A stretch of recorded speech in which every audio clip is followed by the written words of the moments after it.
Assalamualaikum warahmatullahi wabarakatuh. Alhamdulillahirabbil alamin. Wassalatu wassalamu ala asyrafil anbiya'i wal mursalin Sayyidina wa maulana Muhammadin wa ala alihi wa sahbihi ajma'in. Amma ba'du. Pertama dan yang paling utama, segala puji syukur selalu kita curahkan kepada Allah Subhanahu wa taala, yang mana beliau telah memberi kita nikmat iman, nikmat Islam, dan juga nikmat kesehatan. Tak lupa pula salawat serta salam selalu kita haturkan kepada Nabi kita, Nabi junjungan kita, Nabi akhir zaman, Nabi Muhammad SAW. Yang saya hormati Bapak Dr. Rahmat Ferianto, LC MSI, selaku dosen pengampu daripada mata kuliah Hadis Tarbawi, dan juga teman-teman sekalian yang saya banggakan. Baik, saya Dea Putri Kartika dari Tarbiyah, Prodi Pendidikan Agama Islam, yang akan mempresentasikan makalah yang telah saya telaah dan juga saya cermati, yang mana bertemakan ilmu yang bermanfaat sebagai materi dalam pendidikan. Saya akan mencoba menyampaikan informasi ini dengan sebaik mungkin untuk 15 menit ke depan. Dan semoga apa yang saya sampaikan bisa bermanfaat dan juga menambah wawasan untuk kita semua. Baik, lanjut. Saya akan melaporkan makalah yang telah saya telah dan juga telah saya cermati, yang mana dari tema ini saya mengambil 5 materi pokok. Yang pertama yaitu teks dan hadis, yang kedua sanad hadis, yang ketiga analisis sanad dan matan, yang keempat nilai-nilai tarbawi dalam hadis, dan yang kelima, yang terakhir yaitu implementasi dalam pendidikan Islam. Sebelumnya saya ingin membahas tema yang telah saya bawakan pada kesempatan kali ini, yaitu ilmu yang bermanfaat sebagai materi dalam pendidikan. Sebelum saya memaparkan lebih dalam dari 5 materi pokok yang telah saya ambil tadi, mari simak pembahasan saya antara tema ini supaya kita lanjut lebih dalam, supaya kita paham dan juga mengerti. Ilmu yang bermanfaat sebagai materi dalam pendidikan. Ilmu yang bermanfaat adalah ilmu yang dapat membawa kebaikan kepada diri sendiri maupun orang lain. Yang mana ilmu bermanfaat itu dalam konteks pendidikan Islam, ilmu yang bermanfaat itu adalah ilmu yang bisa meningkatkan kualitas hidup kita, membentuk dan memperbaiki akhlak serta karakter kita, dan juga memberikan kebahagiaan kita di dunia maupun akhirat. Dalam hadis Tarbawi, Rasulullah SAW bersabda, "Barang siapa yang menempuh jalan untuk mencari ilmu, maka Allah akan memudahkan jalannya menuju untuk surga." Hadis riwayat Muslim. Ilmu yang bermanfaat juga perlu itu dikaitkan dengan nilai-nilai Islam seperti moral, akhlak, dan juga etika. Dalam konteks pendidikan Islam, ilmu yang bermanfaat dapat dicapai dengan melalui proses pembelajaran yang efektif. Seperti saya mengambil di sini ada 5 contoh cara ataupun 5 cara untuk mencapai ilmu yang bermanfaat. Yang pertama yaitu mengintegrasikan nilai-nilai Islam dalam proses pembelajaran. Nah, mengintegrasikan, mungkin kawan-kawan sekalian pada bertanya, maksudnya itu apa sih, Kak? Oke, mengintegrasikan itu yaitu menggabungkan atau mendisiplinkan ilmu. Jadi di sini kan kata saya tadi mengintegrasikan nilai-nilai Islam dalam proses pembelajaran. Berarti kita perlu mendisiplinkan ataupun kita perlu menggabungkan nilai-nilai Islam tersebut dalam proses pembelajaran kita. Jadi entah kita di suatu kelas ataupun kita di masyarakat, ketika kita belajar, ketika kita menimba ilmu, ya kita perlu mengkaitkan dengan nilai-nilai Islam tersebut. Seperti apa yang tadi saya sebutkan, ada 3, kaitkan dengan moral, akhlak, dan juga etika. Ketika kita mengkaitkan dengan nilai-nilai Islam tersebut, maka kita akan mencapai dan kita mendapatkan ilmu yang bermanfaat. Ketika kita kepada orang tua, kita saling menghargai, kepada yang lebih muda, kita saling menghormati. Apa maksudnya? Dengan yang lebih tua, kita saling menghormati. Dengan yang lebih muda, kita saling menghargai. Maka disitulah kita akan terjalin ilmu yang bermanfaat dengan damai dan juga tenang. Yang kedua, menggunakan metode efektif dan juga metode interaktif. Oke, efektif dan interaktif akan saya jelaskan juga supaya kita sama-sama paham dan juga mengerti ya. Yang mana efektif ini itu kita menggunakan metode yang mana mencapai tujuan yang diharapkan. Siswa bisa mengaplikasikan pengetahuan, siswa mengerti dengan materi yang telah kita sampaikan, dan siswa paham apa yang telah kita sampaikan di depan, sehingga dia bisa mengaplikasikan kepada kehidupan sehari-harinya.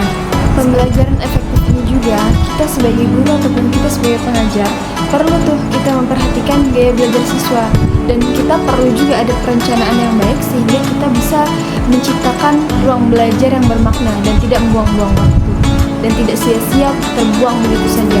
Jadi kita bisa mendapatkan mendapatkan tujuan yang telah kita harapkan di awal. Siswa bisa paham dengan kita, dengan materi yang telah kita sampaikan, dan ketika nanti keluar kelas, siswa pun bisa mengaplikasikannya kepada kehidupan dia sehari-hari. Seperti itu. Nah, lanjut pada metode interaktif. Metode interaktif yang dimaksud itu adalah proses pembelajaran yang memiliki komunikasi dua arah, yang mana pengajar dan juga yang diajar, yaitu peserta didik, pendidik dan juga peserta didik. Sehingga di situ ada menjalin komunikasi dua arah antara siswa dan juga gurunya. Dari pembelajaran efektif ini juga siswa tidak hanya mendapatkan informasi pasif dari seorang guru, tapi siswa bisa mendapatkan informasi dari ruang diskusi, kerja kelompok, tanya jawab, dan lain sebagainya. Karena di situ interaktif komunikasi dua arah, siswa dituntut untuk bekerja aktif kepada materi yang telah disampaikan. Jadi tidak hanya guru yang mengoceh, menjelaskan, menyampaikan, dan lain sebagainya sampai panjang lebar, tapi tidak, di situ siswa terbuka ketika ingin bertanya, tidak tunjuk tangan, ketika ingin menyampaikan sanggahan dan sebagainya, siswa diperbolehkan. Itulah yang dimaksud dengan metode interaktif. Dan yang ketiga, meningkatkan kemampuan berpikir kritis dan juga analitis. Baik, saya di sini juga akan menjelaskan apa itu kritis dan apa itu analitis, supaya kita bisa sama-sama paham. Nah, berpikir kritis ini adalah suatu pemikiran yang mana menganalisis, mengevaluasi, menilai argumen ataupun informasi secara rasional dan juga secara logis sebelum dia menyimpulkan dan juga mengambil keputusan. Melalui berpikir kritis inilah seseorang bisa menilai mana buruk, mana bagus, mana buruk, mana baik, mana yang bermanfaat, mana yang tidak bermanfaat, mana yang perlu dilakukan, mana yang tidak perlu dilakukan, mana yang prioritas atau mana yang tidak prioritas. Nah, sebagai itulah manfaat ketika kita pandai berpikir kritis. Nah, berpikir analitis adalah suatu kemampuan yang mana bisa memecahkan suatu masalah ataupun informasi menjadi sebuah bagian-bagian kecil, dan dia memahami antar bagian-bagian kecil tersebut secara sistematis. Ini berkaitan juga dengan mengidentifikasikan pola dan juga problem solving, dan juga bisa memprediksi data yang sedang dianalisis. Singkatnya, berpikir kritis adalah kemampuan untuk mengevaluasi dan juga penilaian terhadap informasi ataupun argumen, adalah fokus pada pemecahan dan pemahaman sistematis pada bagian-bagian masalah ataupun informasi. Meningkatkan kemampuan berkomunikasi dan juga bekerja sama.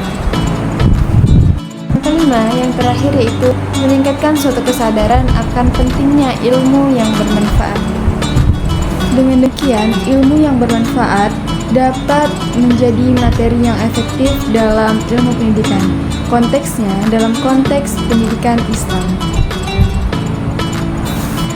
Baik, kita masuk pada materi pokok yang pertama, yaitu teks dan hadis. Bismillahirrahmanirrahim. An Abi Hurairah radhiyallahu anhu qala Rasulullah sallallahu alaihi wasallam, idza matal insanu qata'a anhu amaluhu illa min salas, sadaqatin jariyah aw ilmin yunfa'u aw waladin shalihin yad'u lah.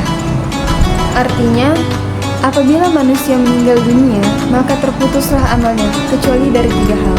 Yang pertama, sedekah jariyah. Yang kedua, ilmu yang bermanfaat. Dan yang ketiga, anak soleh yang mendoakannya. Hadis riwayat Muslim nomor 1631. Oke, kita masuk pada materi pokok yang kedua, yaitu sanad hadis. Sanad hadis adalah rantai periwayatan hadis yang mana menunjukkan jalur transmisi yang dari Rasulullah SAW kepada penulis hadis berikut.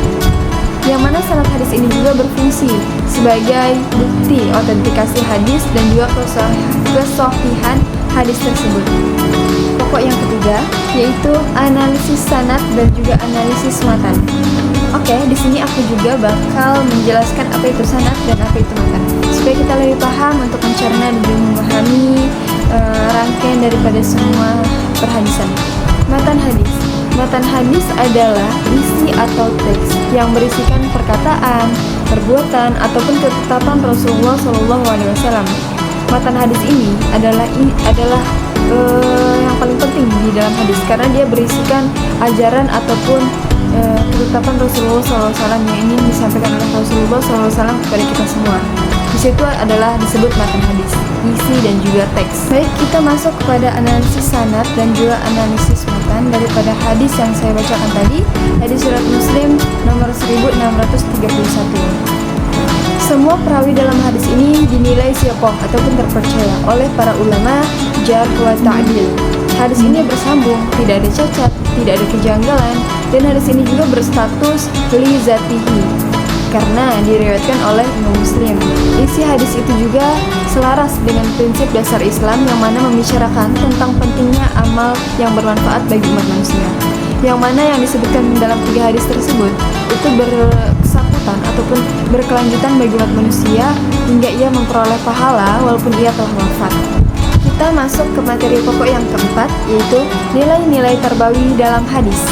Hadis tarbawi menjadi landasan normatif dan juga praktis dalam sistem pendidikan Islam, terutama dalam pembentukan akhlak dan juga karakter. Nilai-nilai yang terkandung tersebut membentuk kepribadian serta memperkokoh prinsip-prinsip Islami dalam kehidupan. Dengan mempelajari serta mengamalkan nilai-nilai tarbawi, individu diharapkan mampu menjadi manusia yang mana berakhlak mulia serta bermanfaat bagi masyarakat sekitar. Adapun nilai-nilai tarbawi dalam hadis kami sebutkan ada 5, yaitu yang pertama, pentingnya ilmu yang bermanfaat. Yang kedua, guru sebagai penerus amal jariah. Yang ketiga, materi pendidikan bersifat holistik. Dan yang keempat, yaitu yang terakhir, pendidikan berorientasikan akhlak. Kita masuk pada penghujung, yaitu materi yang terakhir, yang mana implementasi dalam pendidikan Islam. Kita membahas tentang hadis, maka implementasi hadis tersebut dalam pendidikan Islam. Implementasi apa? Mari dengarkan penjelasan berikut ini. Apa itu implementasi? Implementasi itu adalah sebuah penerapan ataupun pelaksanaan. Nah, di sini kita membahas implementasi dalam pendidikan Islam, yang mana kita sedang membahas hadis juga. Jadi di sini yaitu implementasi hadis dalam pendidikan Islam.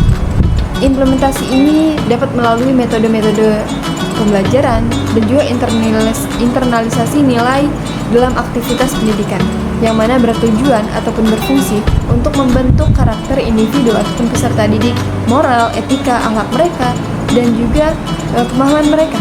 Ada 4 poin implementasi nilai tarbawi dalam pendidikan Islam.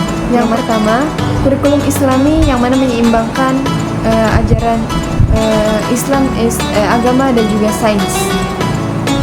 Dan yang kedua, guru menanamkan nilai bahwa menuntut ilmu adalah ibadah.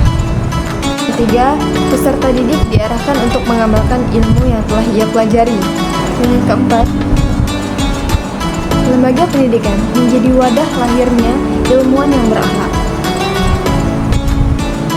Baik, setelah ini saya akan menyampaikan kesimpulan daripada pemaparan saya tadi di atas. Kesimpulan daripada pemaparan saya tadi dalam hadis tarbawi, yang mana materi pendidikan bukan sekedar sekumpulan informasi, tetapi sebuah ladang ilmu yang mana membentuk karakter, akhlak, moral, etika, serta juga menjadi pengabdian kepada Allah Subhanahu wa Ta'ala.